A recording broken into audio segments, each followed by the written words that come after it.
5장 19절 한번 보시게요.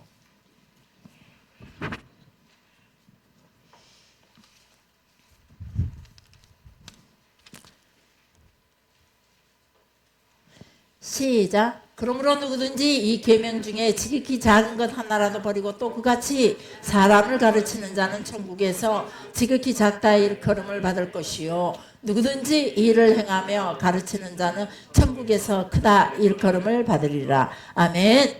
자, 여기서 가돌, 큰 자는 가돌이라고 말합니다. 근데 작은 자는 대신에 또 헬라어로 작은 자는 카탄이라고 말합니다. 카탄.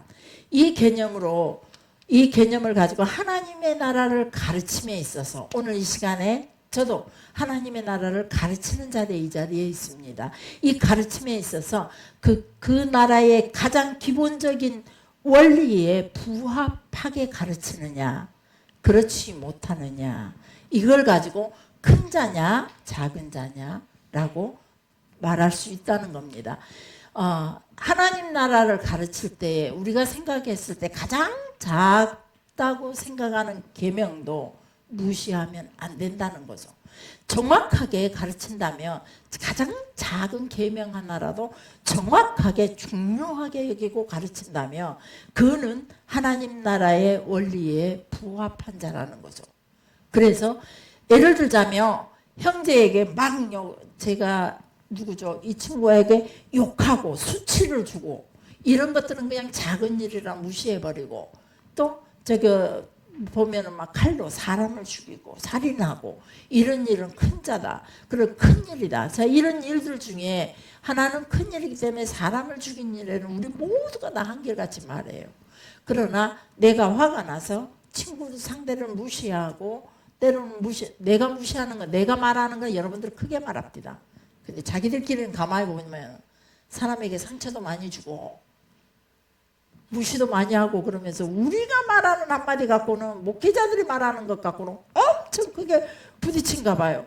그럴 수밖에 없다라고 생각합니다. 우리는 하나님 앞에 대언자로 여러분들보다는 먼저 앞에 대언자로 있기 때문에 그래서 조심해야지 하면서도 상당히 그런 부분에서 여러 가지 뜻과 예를 들어서 얘기하기도 하고 내 나름대로 어떤 계산 속에서 얘기하다 보면 또 어쩔 수 없이 그런 얘기가 나올 때 상당히 저도 괴롭기도 합니다.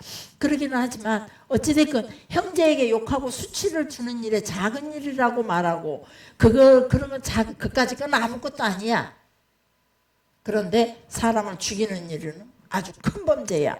이렇게 말한다면은 이 사람은 뭐라고 말하냐? 카탄이라는 거예요. 작은 자. 조윤기 목사님 같은 경우는 우리나라에서 아주 가돌이죠. 큰 자예요. 그러지만 제대로 가르치지 않는다면은 조윤기 목사님은 역시 카탄이라는 거죠. 우리 목사님, 우리 교회, 우리 대한민국 교회에서 봤을 때 작은 교회의 목사님이죠. 그래서 어찌 생각하면 일반적인 사람들 입장에서 봤을 때 사회적인 시선에서 봤을 때는 카탄입니다. 그러나 말씀 하나하나 하나님의 도를 가지고 제대로 가르친다면 큰 계명이든 작은 계명이든 어느 것이든지 무시하지 않고 제대로 가르친다면 우리 목사님은 가돌이라는 거죠. 자, 여러분들의 목사님은 가돌입니까? 카탄입니까? 가돌입니다. 감사합니다. 아무리 작은 계명이라도 생각하고 중요하게 그 가르치는 자들은 천국에서 가돌이다 라고 말씀하시는 게 바로 마태복음 5장 19절의 말씀이라는 겁니다. 그 다음 5장 23절부터 24절 말씀 한번 봅시다. 5장 23절 시작. 그러므로 예물을 제단에 드리려다가 거기서 내 형제에게 원망 들을 만한 일이 있는 것이 생각나거든 예물을 제단 앞에 두고 먼저 가서 형제와 화목하고 그 후에 와서 예물을 드리라. 아멘. 이거는 속건제. 속건제는 우리가 아셈이라고 말합니다. 아셈의 원칙을 말해주고 있습니다. 아셈의 원칙. 속건제의 원칙이라는 거죠. 자, 사람의 관계 속에 당신은 명확히 어떤 사람의 관계 속에서 그때 당시 사건 사고가 있을 때는 그냥 사건 사고라고 말할 수 없을 만큼 어떻게 그냥 유야무야 그냥 지나갔고 또 죄라고 단정할 수도 없었고 나 미처 생각하지도 못했는데 시간이 흐른 다음에 나중 생각하니까 그것이 죄였다는 거죠. 아, 내가 그 사람에게 상처를 줬었구나. 아무렇지도 않게 얘기했던 것이 시간 지나놓고 나서 내가 나를 생각해 보니까 아, 내가 누군가에게 상처를 줬구나.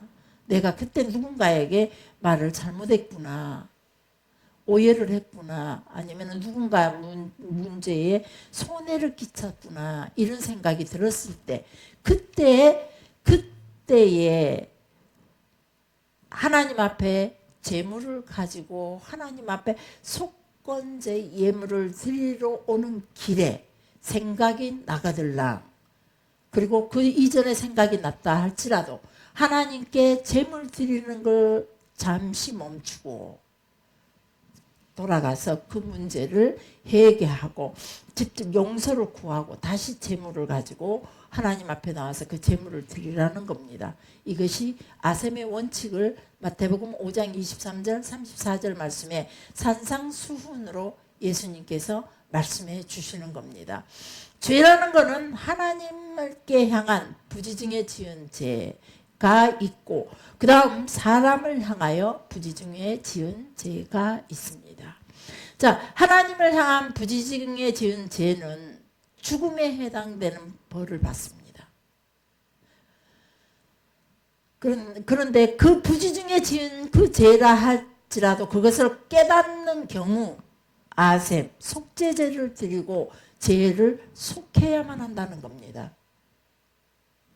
그래서 그 사람을 향하여 부지중에 지은 죄도 역시 스스로 이 죄를 깨닫고 죄를 회개하고 용서받기를 원한다며 우리는 여전히 아셈을 가지고 와야 됩니다. 속건제, 속죄제를 가지고 재물을 가지고 하나님 앞에 와야 됩니다. 그러나 하나님 앞에 나오기 전에 먼저 그 사람에게 찾아가서 자신의 죄를 고백하고, 고집사, 내가 고집사에 지난번에 그 볼펜을 내가 깡치수로 뿜가버렸어. 미안해. 라고, 그리고 하해를, 그 볼펜 뿜가진 걸로, 죄송해요. 이 뿜가졌다는 말에는 부러진 거. 이런 말이 종종 제가 급하게 말하다 보면 제가 택시를 탔는데 기사님이 그래요. 이 동네 사람이 아니세요? 그러더라고요. 교회에서 10시, 9시, 10시 사이에 제가 집에를 가는데 택시를 타고 갔어요. 그날은 제 몰골이 좀 안 좋아서. 그래서 택시를 타고 갔는데 이 동네 사람이 아니세요? 그러더라고. 그래.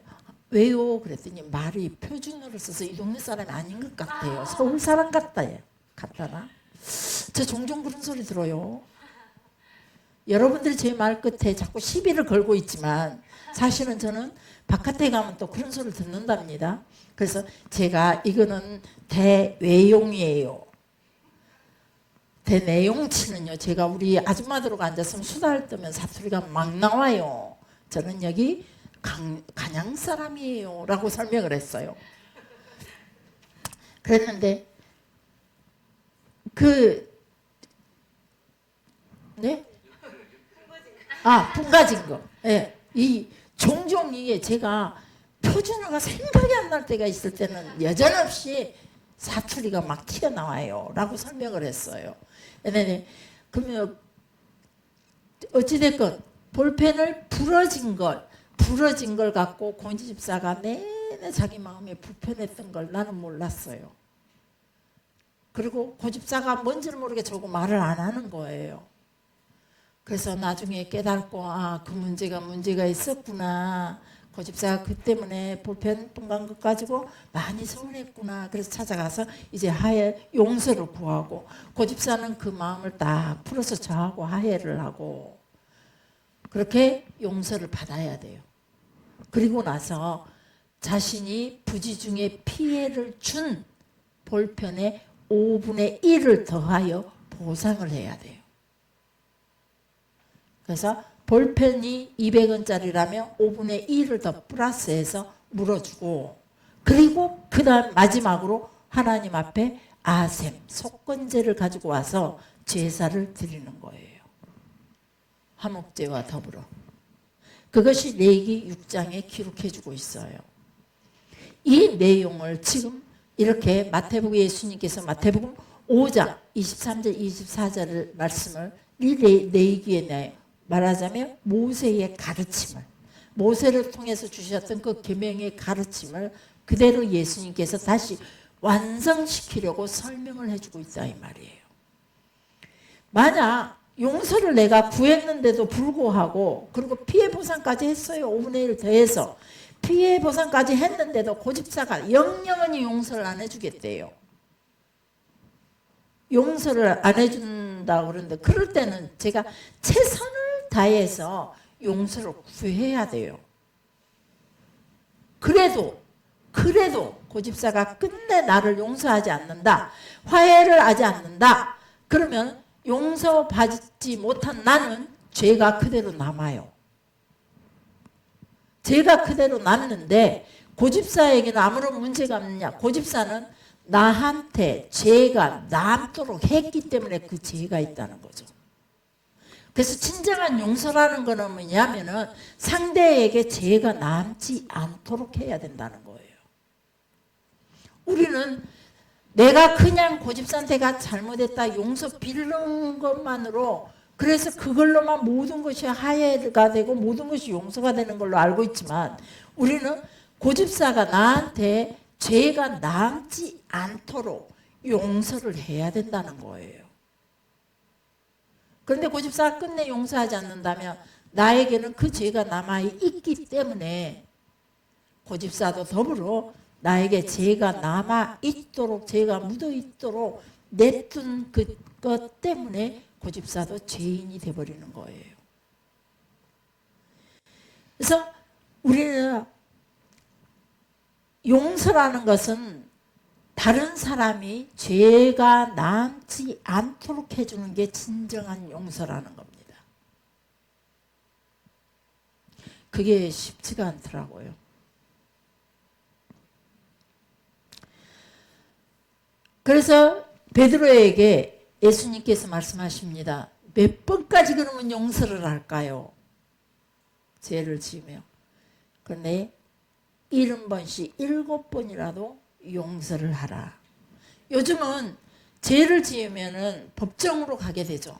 그래서 공탁금으로 통해 사람이 용서하든지 말든지 상관이 없더라고요. 요즘은 보니까 죄 지은 사람이 공탁금 딱 걸어놓으면 그걸로 끝나요.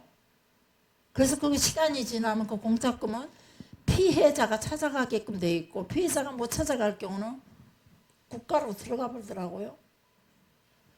요즘은 그래요. 그게 세상적인 세상에 살아가는 방식인 것 같아요. 근데 하나님의 나라는 그렇지 않다는 거예요. 하나님의 방법은 상대도 죄가 남지 않도록.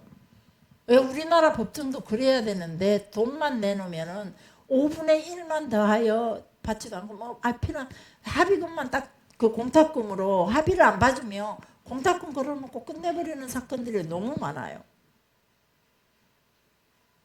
이런 것들을 우리가 조금씩 우리가 생각해 봐야 문제지 않는가. 근데 우리가 문제는 뭐냐면은요, 우리가 그 사회의 방법들을 우리가 따라가고 있다는 거예요.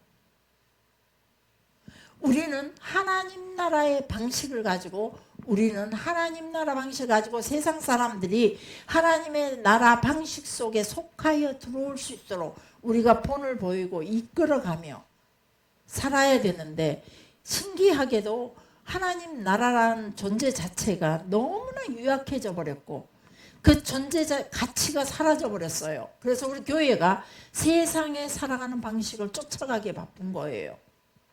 우리 교인들이 한 사람 한 사람이 세상에 살아가는 방식을 쫓아가기에 너무 바빠요. 그것이 진리고 그것이 원칙이 돼버렸고, 우리의 자녀를 키우는 방식도 마찬가지다 이 말이에요. 자녀들에게 어떤 문제를 해결해 주는 방법도 세상의 방식이에요.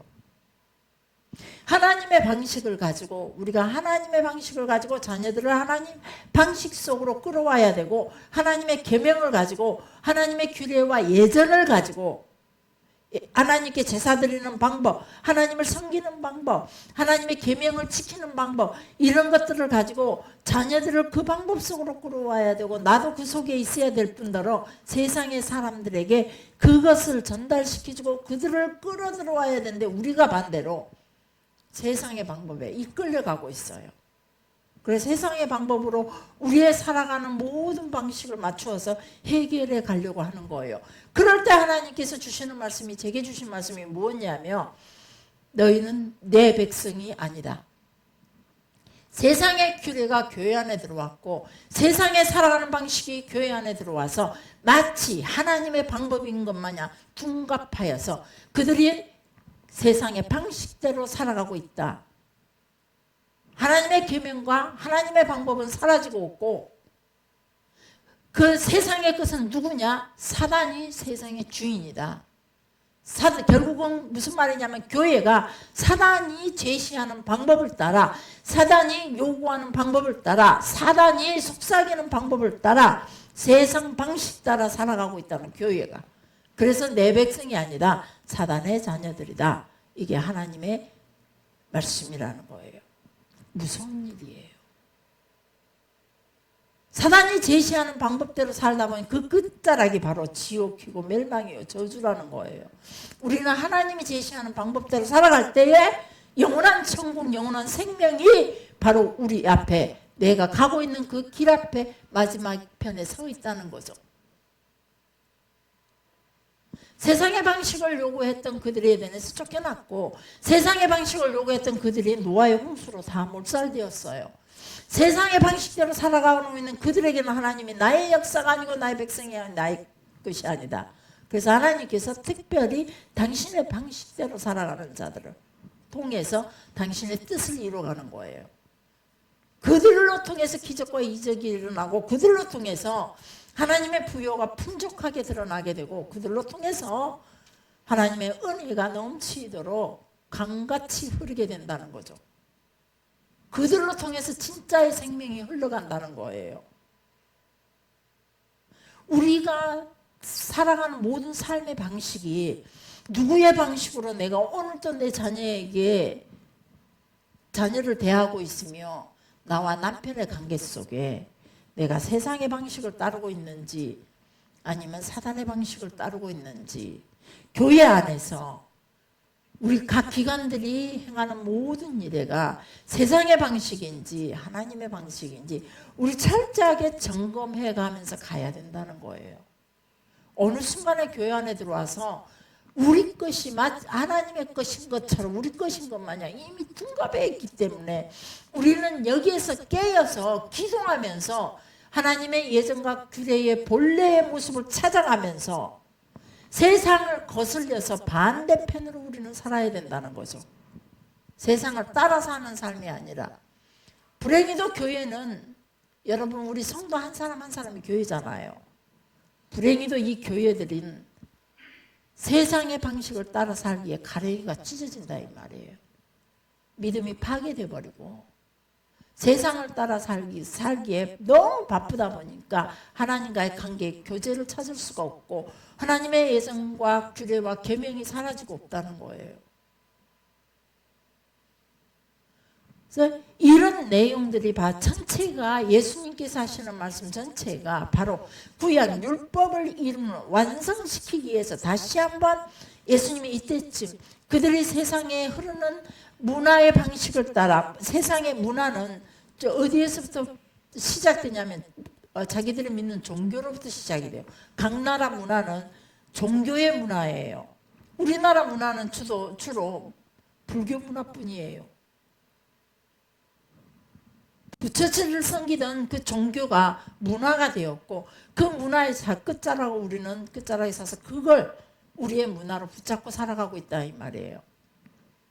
일본도 마찬가지고 중국도 마찬가지예요. 세계 모든 열방이 다 그래요. 자기들 믿는 종교로 문화가 형성돼 있어요. 이 종교를 통해서, 그래서 우리는 하나님의 백성이라면 하나님의 문화를 가지고 세상을 이끄는 삶이 돼야 할 텐데 하나님의 문화는 사라지고 세상의 문화 속에 젖어서 그 문화대로 살아가고 있는 것이 바로 우리의 모습이라는 거죠. 그 다음에 마태복음